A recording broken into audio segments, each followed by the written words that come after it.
Fresh കൂന്തൽ കിട്ടിയിട്ടുണ്ട്. ഇത് വെച്ചിട്ട് ഒരു അടിപൊളി സ്റ്റാർട്ടർ റെസിപ്പിയാണ് ഇന്ന് നമ്മൾ ഉണ്ടാക്കാൻ പോകുന്നത്. ചില്ലി സ്ക്വിഡ് ആണ്. ഈ റെസിപ്പി ഞാൻ ആദ്യമായിട്ട് ടേസ്റ്റ് ചെയ്യുന്നത് ഗോവയിലാണ്. അടിപൊളി റെസിപ്പിയാണ്. സ്ക്വിഡ് ഇങ്ങനെ റിങ്സ് ആയിട്ട് കട്ട് ചെയ്തിട്ട് ginger garlic paste, salt, pepper, ലേശം എണ്ണ, കോൺഫ്ലവർ ഇട്ടിട്ട് ലേശം കുറച്ചും കൂടി വെള്ളം ഒഴിക്കണം. എന്നിട്ട് ഒരു ബാറ്റർ പോലെ തയ്യാറാക്കി എടുക്കാം. ഇനി ഓയിൽ നന്നായിട്ട് ചൂടാവണം. നന്നായിട്ട് ചൂടായിട്ട് വേണം നമുക്കിതൊന്ന് ഫ്രൈ ചെയ്തെടുക്കാൻ. മാക്സിമം ഒരു 2 മിനിറ്റ്സ്. പിന്നെ പ്രത്യേകം ശ്രദ്ധിക്കുക, ഓയിലിനകത്ത് ഇട്ടതിന് ശേഷം ഒന്ന് ഡിസ്റ്റൻസ് മെയിൻറ്റെയിൻ ചെയ്യണം. ഇടയ്ക്കിടയ്ക്ക് ഈ സ്ക്വിഡ് പൊട്ടിത്തെറിക്കാനുള്ള ചാൻസസ് കൂടുതലാണ്.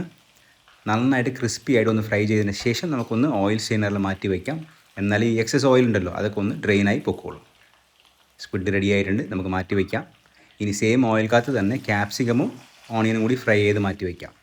ഇനി ഒരു ചൈനീസ് കടയ്ക്കകത്ത് എണ്ണ ചൂടായതിനു ശേഷം ചോപ്പ് ചെയ്ത വെളുത്തുള്ളിയുടെ നിറം മാറി വന്നതിന് ശേഷം കുക്ക് ചെയ്ത ചില്ലി പേസ്റ്റ്. ഇതിൻ്റെ റെസിപ്പി ഞാൻ ഓൾറെഡി അപ്ലോഡ് ചെയ്തിട്ടുണ്ട്. ഇനി കുറച്ച് വെള്ളം ഒഴിച്ച് നമുക്ക് സോസി കൺസിസ്റ്റൻസി ആക്കിയെടുക്കാം. ടൊമാറ്റോ സോസാണ് ഒഴിക്കുന്നത്, ടൊമാറ്റോ കെച്ചപ്പ് അല്ല. Dark soya sauce, salt, pepper, sugar, MSG ഇല്ലെങ്കിൽ അറോമാറ്റിക് സീസണിങ് പൗഡർ. സോസ് റെഡിയാണ്. ഫ്രൈ ചെയ്ത് വെച്ചിരിക്കുന്ന സ്ക്വിഡും പിമെൻറ്റോസും അതിൻ്റെ കൂടെ തന്നെ ഓണിയനും ഇട്ട് കൊടുക്കാം. ഇനി തീ ഒന്ന് കൂട്ടി വെച്ചിട്ട് നന്നായി ടോസ് ചെയ്യണം. ഫൈനലായിട്ട് ഫിനിഷ് ചെയ്യാൻ വേണ്ടി ചോപ്പ് ചെയ്ത് സ്പ്രിംഗ് ഓനിയൻസ്. അത്രേ ഉള്ളൂ, ഒരു കിടിലൻ ചില്ലി സ്ക്വിഡിൻ്റെ റെസിപ്പി റെഡിയാണ്. ഈ റെസിപ്പി എന്തായാലും ഒന്ന് ട്രൈ ചെയ്യുന്നത്. പിന്നെ ഞാൻ എപ്പോഴും പറഞ്ഞത് തന്നെയാണ്, everybody can cook and everybody has to cook.